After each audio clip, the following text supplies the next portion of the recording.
Hello dear students, यहां हम लगातार एमसीक्यूज कर रहे हैं स्ट्रेट लाइन चैप्टर एग्जाम्पलर से, और ये है पार्ट 2।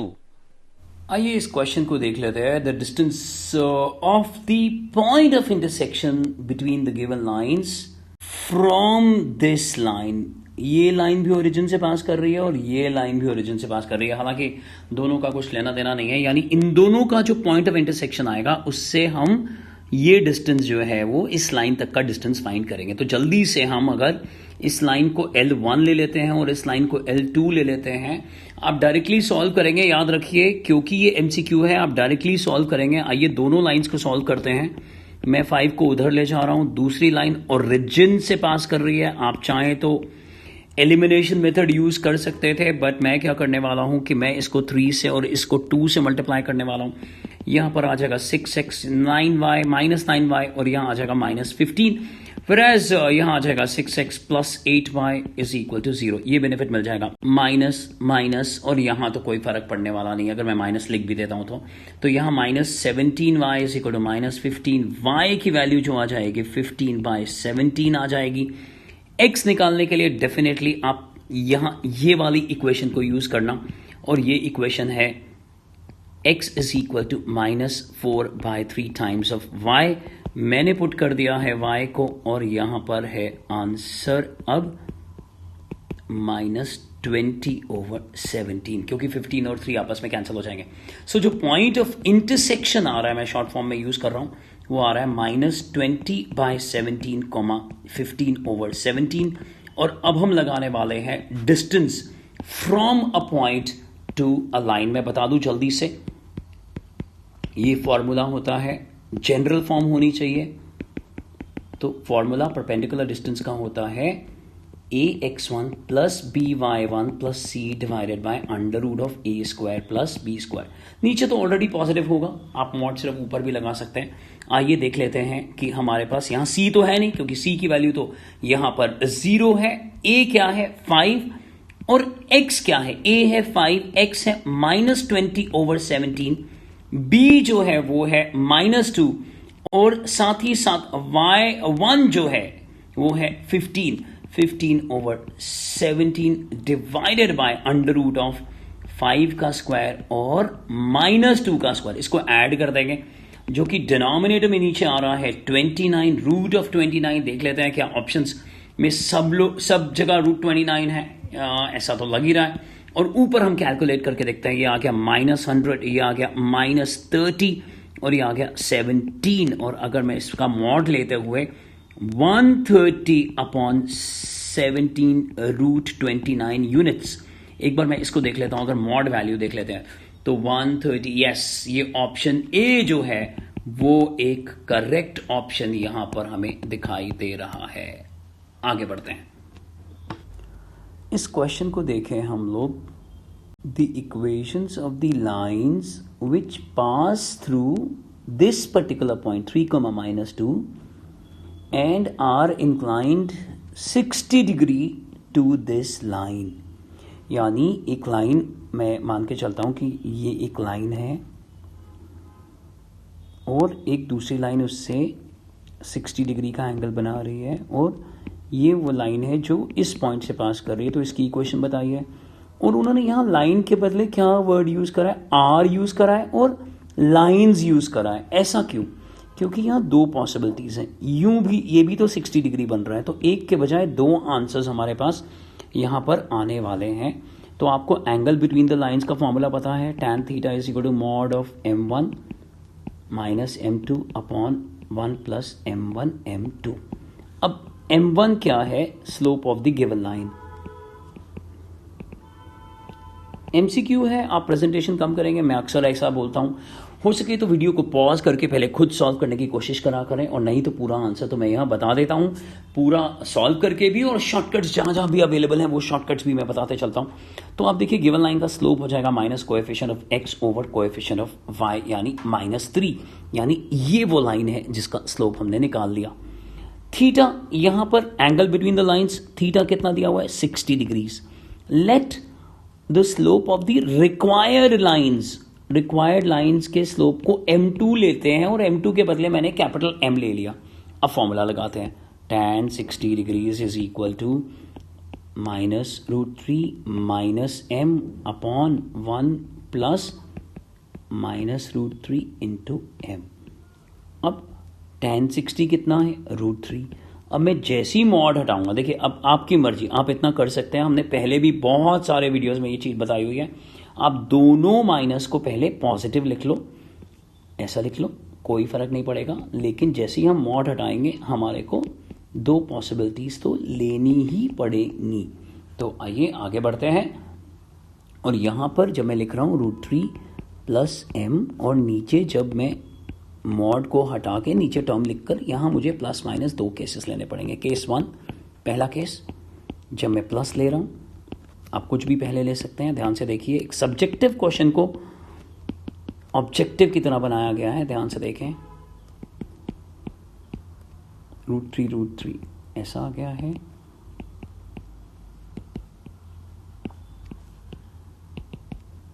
आप देख रहे हैं कि स्लोप जो है वो 0 आ गया है।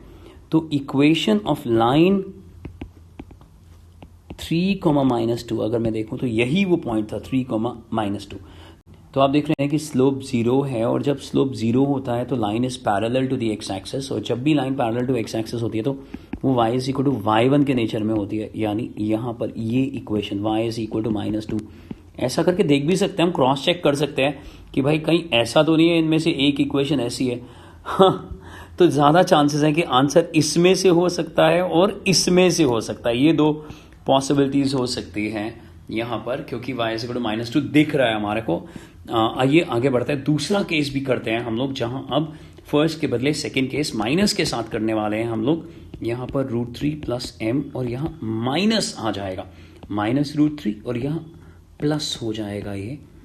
तो यहाँ पर -√3m -√3 और m की वैल्यू +√3 आ जाएगी यहाँ पर, और इक्वेशन ऑफ द लाइन आ जाएगी y -2 √3 x -3। यानी हम तो जनरल फॉर्म में लिखेंगे तो यहाँ पर -y आना चाहिए, और ये माइनस माइनस प्लस है 2 और फिर से माइनस हो जाएगा।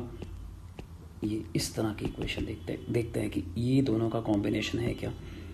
√3x -y, इसमें चेक करते हैं, √3x, यस, तो मिल गया। यानी यहां पर जो ऑप्शन आ रहा है वो ऑप्शन ए जो है वो एक परफेक्ट ऑप्शन है। अच्छा क्वेश्चन है, अक्सर एंट्रेंसेस में भी पूछा जाता है, सीबीएसई में एमसीक्यू फॉर्म में भी पूछा जा सकता है, और ऑब्वियसली सब्जेक्टिव क्वेश्चन की तरह भी पूछा जा सकता है।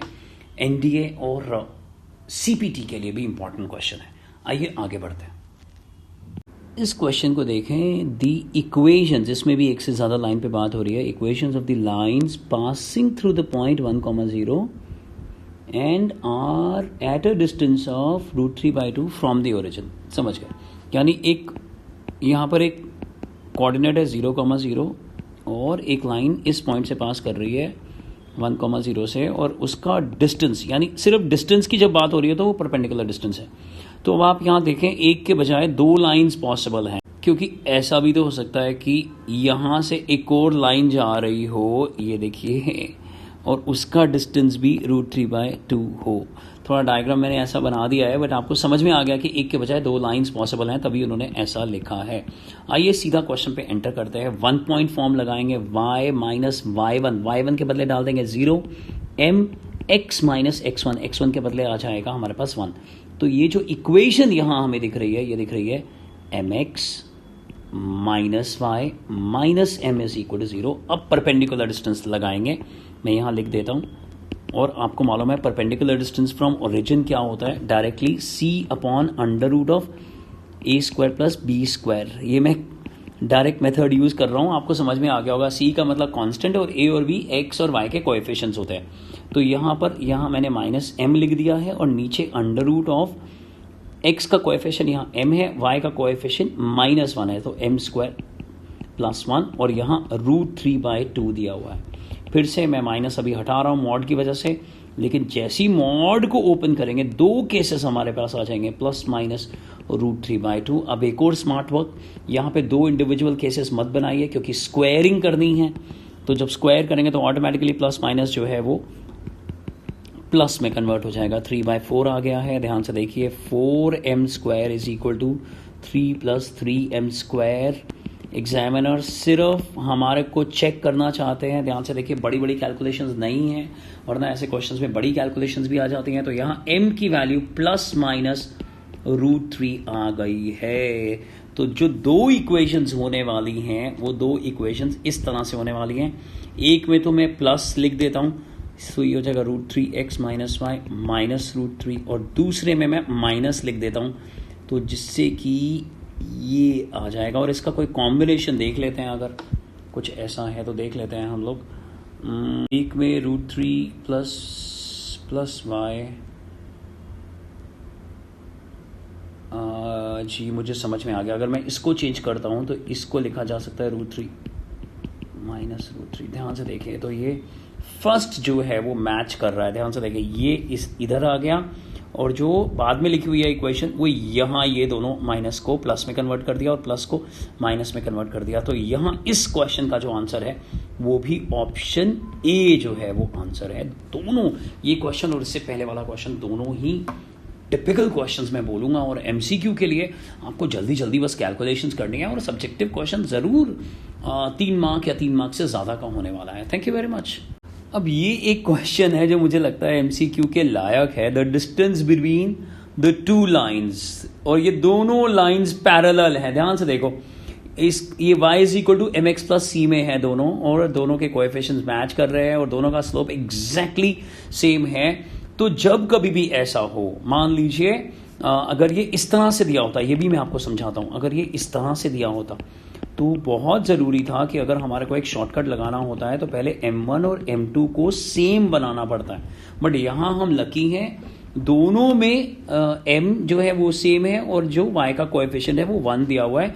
तो जो डायरेक्ट फॉर्मूला है वो डायरेक्ट फॉर्मूला हमारे पास आएगा mod of c1 - c2 upon √, ध्यान से देखिए m² + 1² यानी 1। ये है आंसर हमारे पास। तो ऑप्शन बी जो है वो एक परफेक्ट ऑप्शन है।